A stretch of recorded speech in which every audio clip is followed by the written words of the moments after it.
पीलीभीत और लखीमपुर खीरी के बाढ़ प्रभावित साथियों, मुझे बहुत अफसोस है।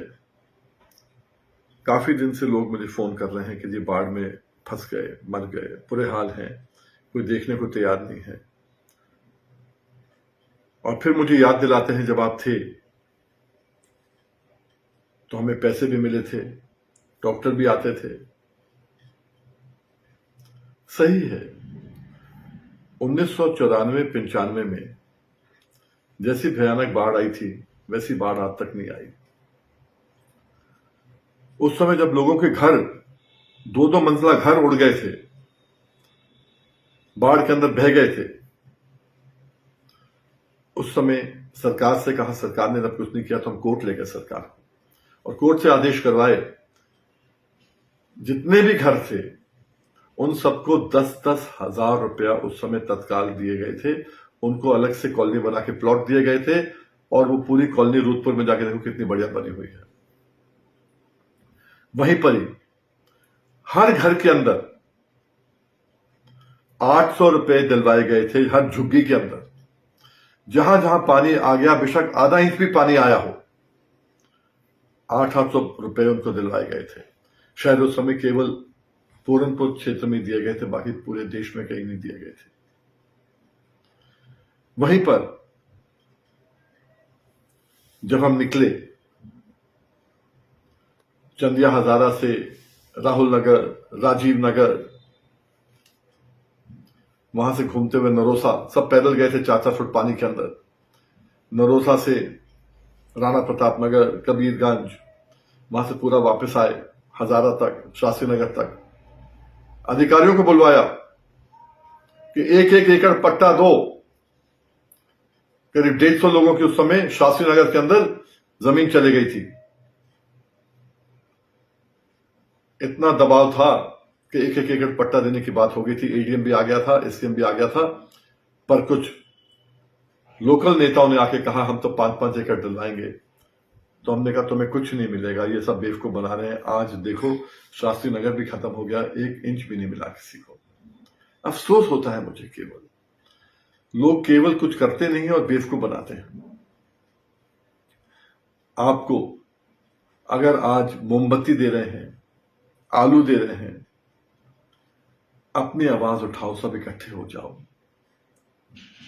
और जो मैं कह रहा हूं, केवल ऐसा नहीं कि एक तरफ था, वहां सुंदरनगर, उस पार भी शारदा जी के उस पार सुंदरनगर, बोंदीपुर, नौजलिया, गभिया,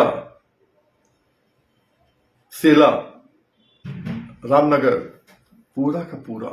और अंदर जो जाके, मुझे उससे याद नहीं है गांव जो अंदर जाते हैं, अंदर और भी होते हैं, 5 नंबर कहते थे उसको। ये सब गांव जो है, सबको उस समय फायदा तो नहीं कहूंगा, पर जो पूर्ति हो गई थी उनके नुकसान की, काफी हद तक हो गई थी। 800 रुपया आजकल के समय 25,000 के बराबर हो गया, तो कम से कम हालात ठीक हो गए थे। आज जब आपको गन्ने का रेट नहीं मिल रहा, पैसे नहीं मिल रहे, आज माहौल खराब है। और आज जहां पर उस समय हमने मजबूर कर दिया था